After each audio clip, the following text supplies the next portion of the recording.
Fala pessoal, tudo bem com vocês? Eu espero que sim. Meu nome é Jaderson Freitas, especialista em segurança da informação e cibersegurança com experiência de mais de 16 anos nessas áreas. E de segunda a sexta-feira eu compartilho aqui no meu canal no YouTube, num quadro qual chamo de Notícias do Mundo de Segurança da Informação, notícias selecionadas dos mais diversos portais da internet sobre esses temas. Então, se você quer se manter atualizado, simplesmente gosta dos temas, ou quer ajustar a sua estratégia com base no que está acontecendo no Brasil e no mundo, acompanhe notícias como essas. Cybercrime anuncia na Dark Web 139 gigabytes de dados do Brasil. Novo ataque de ransomware paralisa atendimento médico público na Costa Rica. E cybercriminoso anuncia dados que atribui ao PicPay. E eu começo com essa notícia que fala: cybercrime anuncia na Dark Web 139 gigabytes de dados do Brasil. Um cybercriminoso está anunciando para venda na Dark Web um lote contendo 14 tabelas de dados, sendo 7 com os nomes de operadoras de telecomunicações, 5 com nomes de órgãos do governo federal, uma de um órgão do governo de São Paulo, uma com o nome de um banco estatal e, finalmente, uma atribuída a uma empresa que revende veículos usados. O volume total de 14 dos arquivos alcança 139 gigabytes. Várias outras tabelas foram ofertadas, incluindo duas com os nomes de agências de ranking de crédito que operam no Brasil e uma atribuída ao CIAP, o Sistema Integrado de Administração de Recursos Humanos do Governo Federal. Para a maioria das 14 tabelas, anunciadas dia 8 de maio, foi fornecido o endereço de onde é possível baixar uma amostra dos dados.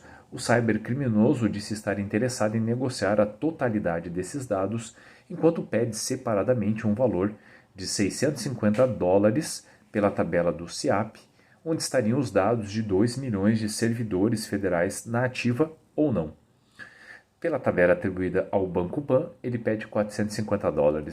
A lista dos supostos nomes de campos dessa tabela contém palavras como limite, crédito e saldo, por exemplo. Bastante preocupante quando a gente fala que existem vários vazamentos ainda acontecendo no Brasil.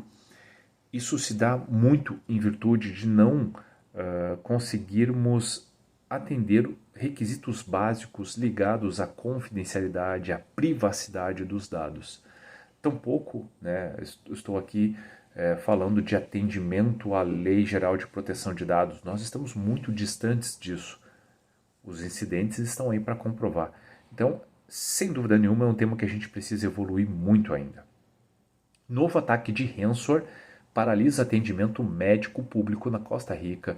Um novo ataque cibernético ao governo da Costa Rica. Dessa vez, o alvo foi a Caja Costarricense de Seguro Social, responsável não só pela Seguridade Social e aposentadorias, como pelo atendimento médico público em todo o país.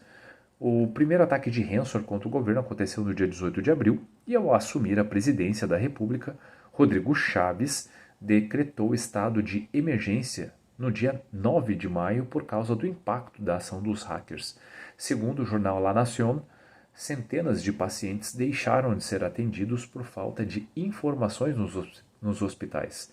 O diretor de Tecnologia da Informação e Comunicações, Roberto Topping, identificou o ransomware como sendo o Hive, mas sem indicar o grupo ou o país de origem do ataque. Segundo ele, os primeiros sinais de contaminação foram vistos às 2 horas em computadores do Hospital San Vicente de Paul, em Heredia. Depois foi atingido o Hospital Henrique Baltodano, em Libéria, e a seguir o ransomware se espalhou para hospitais da área metropolitana da capital San José. A diretoria da Caja Costarricense de Seguro Social reconheceu o incidente, afirmando que pelo menos 30 dos 1.500 servidores da instituição foram afetados. Órgãos não dão prazo para restabelecer o sistema. O presidente do órgão, Álvaro Ramos, disse que os sistemas críticos foram desligados, entre eles o Sistema Central de Dados de Saúde, EDUS. Bastante preocupante, esperamos que a situação de normalidade seja restabelecida o mais rápido possível, não é verdade? Cybercriminoso anuncia dados que atribui ao PicPay. Um ator de ameaças anunciou num fórum da Dark Web a venda de dados que ele atribui ao PicPay. sem explicar que dados seriam, mas afirmando que não há senhas nem números de cartões de crédito. A informação sobre a existência desse anúncio foi publicada às 17 horas e 51 minutos de ontem no Twitter pelo perfil Daily Dark Web. O CISO Advisor comunicou o assunto à assessoria de imprensa do PicPay e recebeu da empresa a seguinte manifestação. O PicPay informa que o time de segurança e engenharia está empenhado na obtenção de informações do caso, que está em análise e sem evidências de incidente de segurança. O autor do post na Dark Web inscreveu nesse fórum há apenas 3 dias e fez um total de 4 posts. O primeiro deles anunciando os dados. Foi na sexta-feira, dia 27, às 20 horas e 51 minutos, dizendo: "Ei pessoal, estou vendendo o banco de dados de um aplicativo de pagamento brasileiro chamado PicPay. Os dados estão completos, sem senha e sem dados de cartão de crédito. Para solicitar uma amostra, entre em contato comigo. Só enviarei uma amostra se comprovar ter fundos para a compra." Ele não informa como poderá ocorrer a comprovação dos fundos, nem deu detalhes sobre os dados que alega ter em seu poder. Quase 24 horas depois, ele publicou Bump Bump, uma frase comum nos fóruns para atrair respostas quando elas tardam. Ontem, perto do meio-dia, um usuário do fórum pediu que o anunciante entrasse em contato e forneceu um endereço do Telegram. O anunciante recusou a negociação por esse meio e informou que manterá a comunicação pelo fórum. Independente, né, se o caso aqui ele é verdadeiro ou não, a gente vê esse tipo de situação ocorrendo de forma muito comum. Né? O pessoal anuncia que existem informações de empresas importantes e a partir disso ele tenta lucrar com isso. E o pior, existe mercado, existe quem compre.